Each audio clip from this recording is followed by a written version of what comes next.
কোন জগৎবাসীকে রব্বুল আলামিন আখিরাতের টিকিটটা স্মরণ করে আনছে।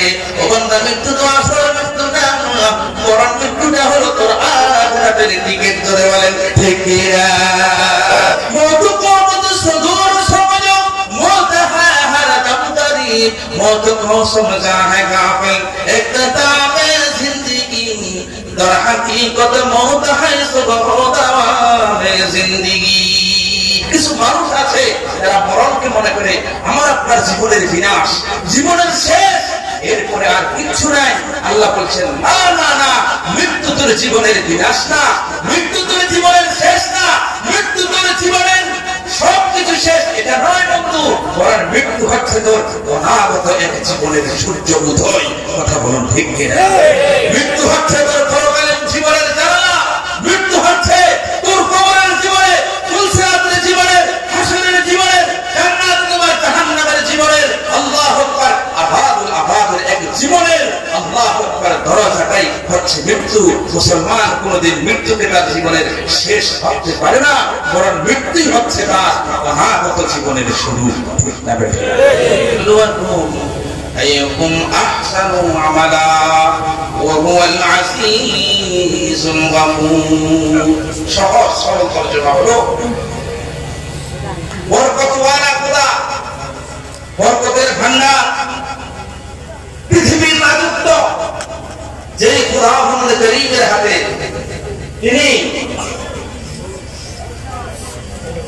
সকল ক্ষমতার মালিক। কথা বলুন ঠিক না বেঠি? সকল ক্ষমতার মালিক কে? একটু চিৎকার দিয়ে বলুন না কে? কেউ যদি বলে সকল ক্ষমতার মালিক জনগণ, এমন একটা স্লোগানও কিছু কিছু জায়গায় শোনা যায়, সকল ক্ষমতার মালিক জনগণ, সকল ক্ষমতার উৎস, এমন কথা যদি কোনো মুমিন বলে, ইচ্ছাকৃতভাবে বলে, বুঝে শুনে বলে, আমার ফতোয়া দেওয়া লাগবে না, আপনারাই বলুন দেখি তার কি ঈমান থাকবে? আমরা জোরে বলেন থাকবে?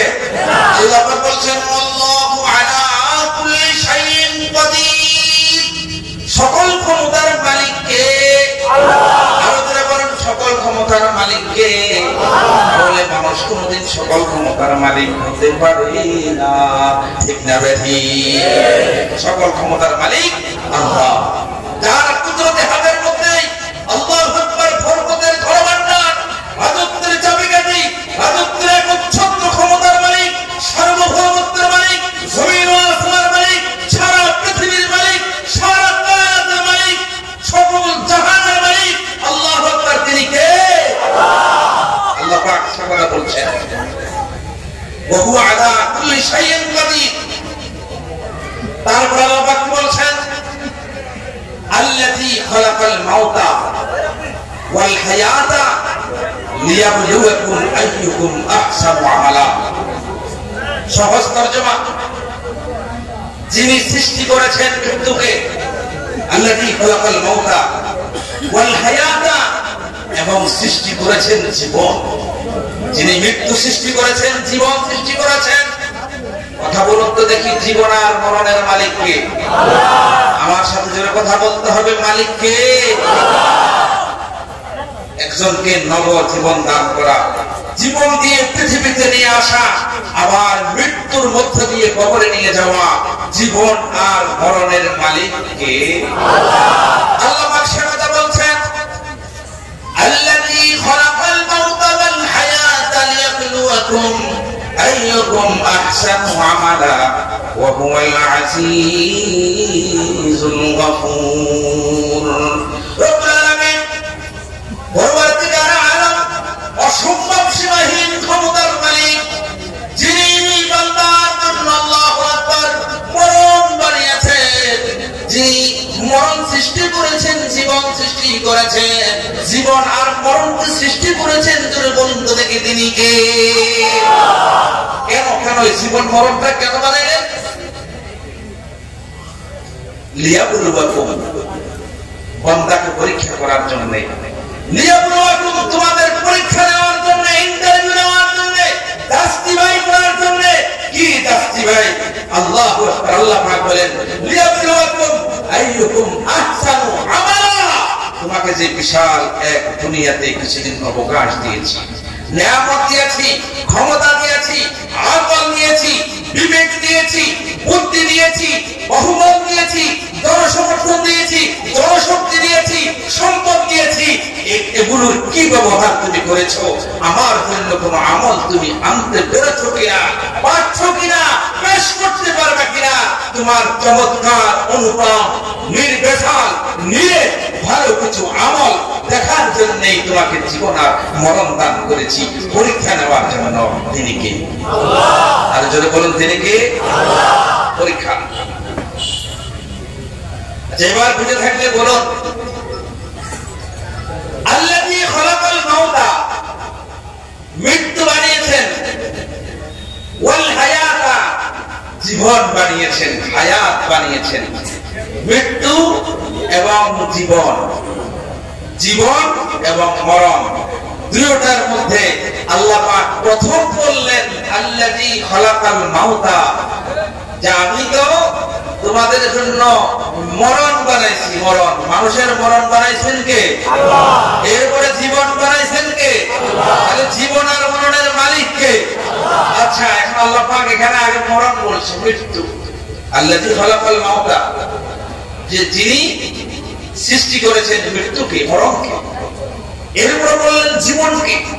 এবার আমার প্রশ্ন বুঝে থাকলে বলুন, আল্লাহ পাক প্রথমে মরণ কথা উল্লেখ করেছেন, এরপরে উল্লেখ করেছেন জীবনের কথা।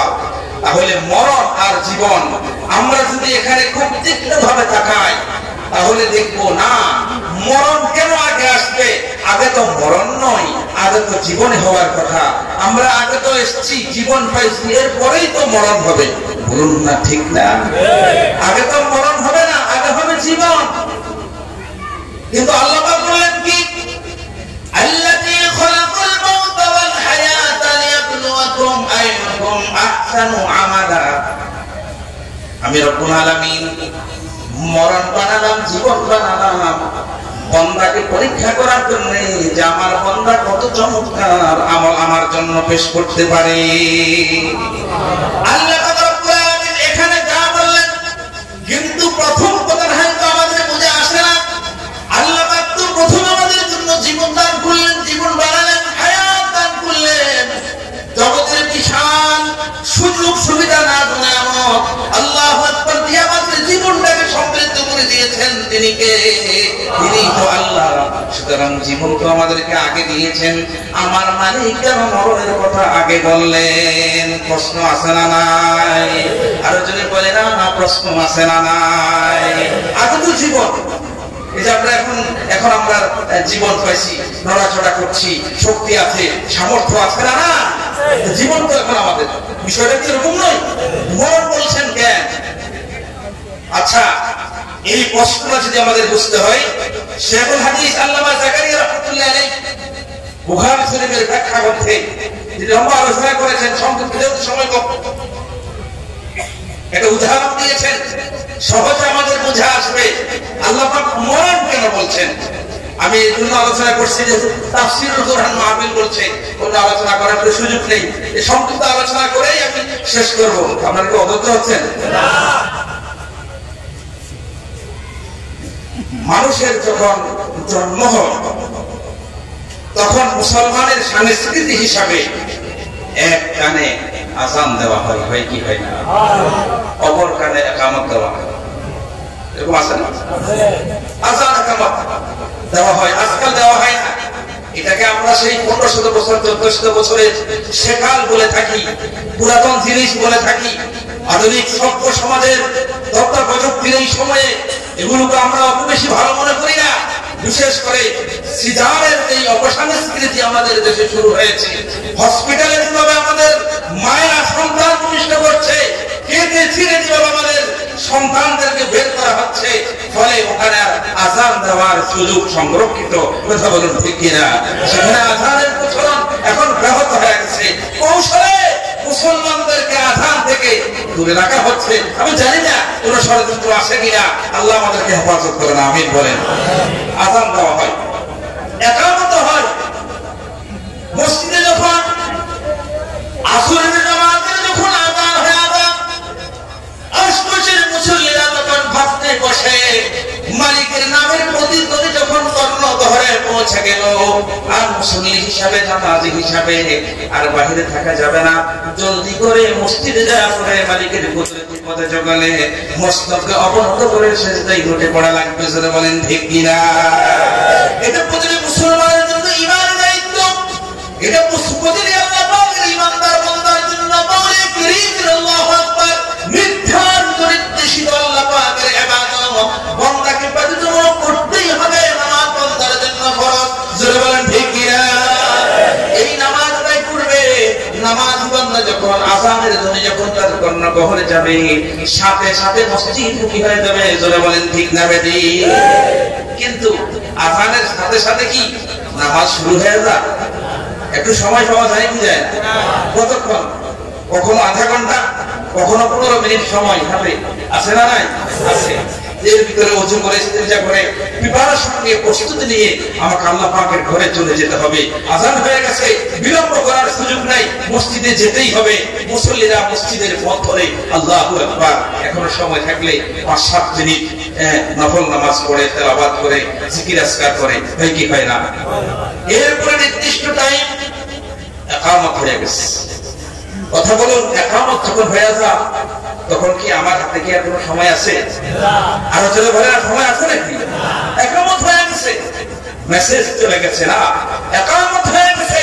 এখন তোমার আর সময় না, এখন নামাজ দাঁড়িয়ে যাবে। 1 মিনিট তোমার জন্য আর বিলম্ব করার কোনো সুযোগ নেই। ইকামত হয়ে গেছে, ইকামত হয়ে গেছে। ঠিক না বেঠিক? তাহলে আযানের পরে কিছু সময় পাওয়া যায়, ইকামতের পরে সময় পাওয়া যায় না। এটা যেমন নামাজের জন্য প্রযোজ্য।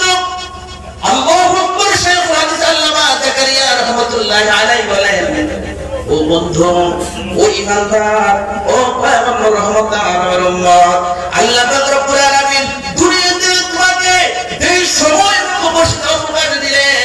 ওই অবকাশের প্রথমেই তো মালিক তোমার জন্য নির্ধারণ করে দিয়েছেন তোমার জীবনের আযান এক কানে। ঠিক কিনা? তোমার এক কানে আযান হয়ে গেছে, অপর কানে তোমার ইকামত হয়ে গেছে। আমার ভাইরা, যেই জীবনের আযান হয়ে যায়, ইকামত হয়ে যায়, বলুন তো দেখি ওই জীবনের তাই আমাদের কি আর সময় বাকি আছে নি? আমার ভাইরা, হায়াতের পুরো জিন্দেগির আযান হয়ে গেছে, ইকামত হয়ে গেছে। যেই সময়টুকু বাকি আছে, যেই কোনো মুহূর্তে আমার নামাজ দাঁড়িয়ে যাবে, যেই কোনো মুহূর্তে আমার কফিন সামনে চলে আসবে, যেই কোনো মুহূর্তে আমার কবরের ডাক চলে আসবে, আমার আযান হয়ে গেছে, ইকামত হয়ে গেছে। যাই নামাজের সময় বাকি নাই, যাই নামাজের সময় বাকি নাই। জোরে বলেন কথা ঠিক কিনা? আমার ভাইরা, যেহেতু আযান হয়ে গেছে, ইকামত হয়ে গেছে, হায়াতের সময় আর বাকি নাই, বাকি নাই।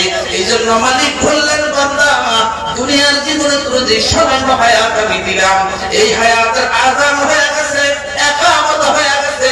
সুতরাং আমি তোমার হায়াতের কথা উল্লেখ করব না, কারণ এত ছোট, এত কম, এত সীমিত এই হায়াতের কথা উল্লেখ করাটা আমার কুদরতের জবানের মধ্যে শোভা পায় না।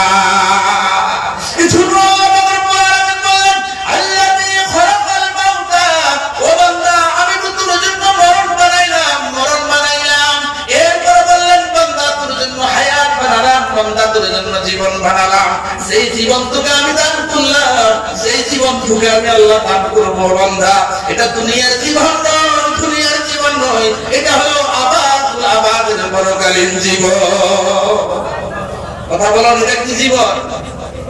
বুঝেন নাই কথা? এটা দুনিয়ার জীবন না, আর দুনিয়ার জীবন তো শেষ, শেষ না। আদার একটা হয়ে গেছে, যে কোনো মুহূর্তে জানা যায়। জীবন কই, সময় কই? এই সময় আল্লাহর বিবেচনায় কোনো সময় তো না। মওত কওমত দূর সমঝো, মওত হ্যায় হরদম করিব। মওত কওমত দূর সমঝো, মওত হ্যায় হরদম করিব। आती है मैं रास्ता दन करने के लिए। मौत जिस दिन आ गए, मुर्दा की हालत क्या हुई? रूह तन से चल गई है, शक्ल सूरत क्या हुई? बोलो तो देखी।